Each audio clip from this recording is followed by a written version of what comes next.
ஓம் ஹ்ரீம் பைரவி க்ளௌம் ஹ்ரீம் ஸ்வாஹா. வணக்கம். ஒரு ஜாதகத்தை பார்க்கும்போது ஒரே ராசியில நிறைய பேர் பிறந்திருப்பாங்க, ஒரு நட்சத்திரத்துல பிறந்திருப்பாங்க, ஒரு லக்னத்துல பிறந்திருப்பாங்க. அப்படின்னா ஒரு ஜாதகத்தை நம்ம பார்த்து ஒரு ப்ரெடிக்ஷன் கொடுக்கறதுக்காக, அக்யூரேசிக்காக கை ரேகையும் ஜாதகமும் ரெண்டுமே சேர்த்து பார்க்கணும். அதுக்கப்புறம் பிரஷ்ன சாஸ்திரத்திலையும் கூட அந்த ஈவெண்ட் நாம பார்க்கணும். இப்ப திருமண யோகம் ஜாதகத்துல இருக்கா, அதுக்கப்புறம் கோச்சாரத்துல இருக்கா, அதுக்கப்புறம் கையிலே கூட கன்ஃபார்ம் ஆகணும். ஃபைனலைஸ் பிரஷ்ன சாஸ்திரத்துல தான் ஆகணும். அது விட்டுட்டு நாம வெறும் ராசியில உங்களுக்கு அப்படி நடந்துட்டு இருக்கு இப்படி நடந்துட்டு இருக்குன்னு சொன்னா அது அவ்வளவு எஃபெக்டிவான வே கிடையாது. அதனால இந்த மாதிரி ஒரு சிஸ்டமேட்டிக்கா ஜாதகம் பார்க்கறதுக்காக நீங்க பைரவி ஆஸ்ட்ரோல உங்க கன்சல்டேஷன் புக் பண்ணுங்க. அங்க உங்க கைரேகையும் உங்க ஜாதகம் ரெண்டுமே வச்சு, எதுக்குன்னா நம்ம பர்த் டைம் சரியா இருக்காது, பர்த் டேட் கூட சரியா இருக்காது. எத்தனை பேருக்கு பிறந்த டேட் டைமே சரியா தெரியல. அப்படின்னா உங்களோட ஜாதகம் எப்படி சரியா இருக்கும்? அதனால நம்ம கைரேகையில அந்த ஏஜ் அந்த டேட்டு எல்லாமே நம்ம ஒரு அலைனடா பார்த்து ஒரு ப்ரெடிஷன்ஸ் கொடுக்க முடியும். ஸோ பைரவி ஆஸ்ட்ரோ நீங்க கன்சல்டேஷன் எடுத்துக்கலாம். கும்பராசி, இந்த கும்பராசியில பிறந்தவருக்கு திருமணம் எப்போ அமையும்? கும்பராசிலேருந்து சப்தம பாவத்தை பாருங்க.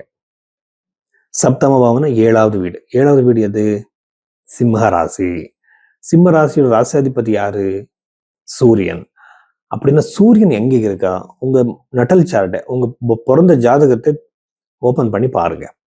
சூரியன் எங்க இருக்காரு? சூரியன் மேஷ ராசியில இருக்காரா? ஓகே. அவர் சிம்ம ராசிலே இருக்காரா? ஓகே. ஒரு பாப கிரகம் அது பார்க்கல. பாப கிரகம்னா சனி, ராகு, கேது, செவ்வாய், இந்த மாதிரி இந்த கிரகங்கள் கூட இல்லையா? கன்ஜங்ஷன் இல்லையா? யுத்தியன்னு சொல்லுவாங்க, அது இல்லையா? அப்படின்னா ஷஷ்ட பாவத்துல இல்லையா? நவாம்சம் சார்ட் இது இப்படி இது கொஞ்சம் டெப்தான ஒரு இது. அப்படியும் வேணாம், ஜென்ரலா பாருங்க. உங்க திருமணம் ரொம்ப ஈஸியா நடக்கும். பிரச்சனையே இல்லாத மாதிரி ரொம்ப ஈஸியா எல்லாமே நடக்கும். மேட்ரிமோனி வெப்சைட் போகிறது, ப்ரொஃபைல் போடுறது, தேடுறது, பார்ப்பாங்க, டிலே ஆகும், பதில் சொல்ல மாட்டாங்க, இந்த மாதிரி பிரச்சனையே இருக்காம ரொம்ப ஈஸியா உங்க திருமணம் நடக்கும். இது ஃபர்ஸ்ட் கேட்டகரி.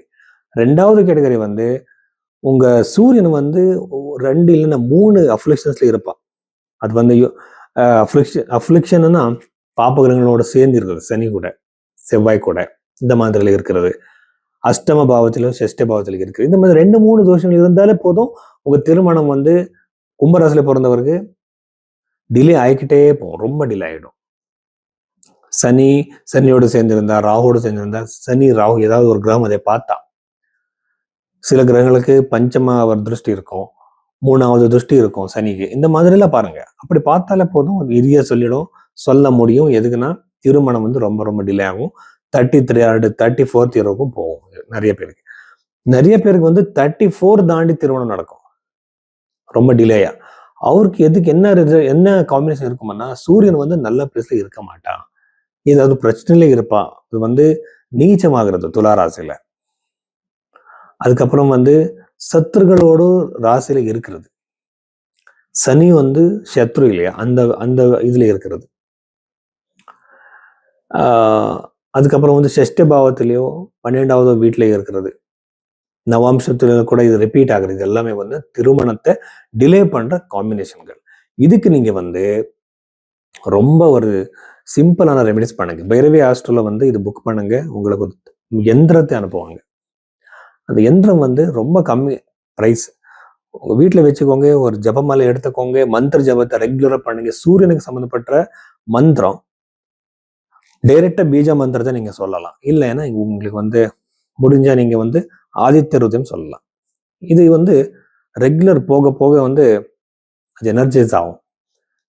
திருமணம் கூட ரொம்ப சீக்கிரமா நடக்கும். அது எப்படி சார் நடக்கும்னா, இதுக்கு ருசிகள் நமக்கு சொல்லியிருக்காங்க, எழுதி வச்சிருக்காங்க. சயின்டிபிக்கலி நாங்க பார்த்த சூரியனோட சக்தி இல்லாம ஒன்றும் கூட நடக்காது. ஒரு 2 நாள் நமக்கு சூரியனோட எனர்ஜி கிடைக்கலன்னா ஒண்ணும் நடக்காது.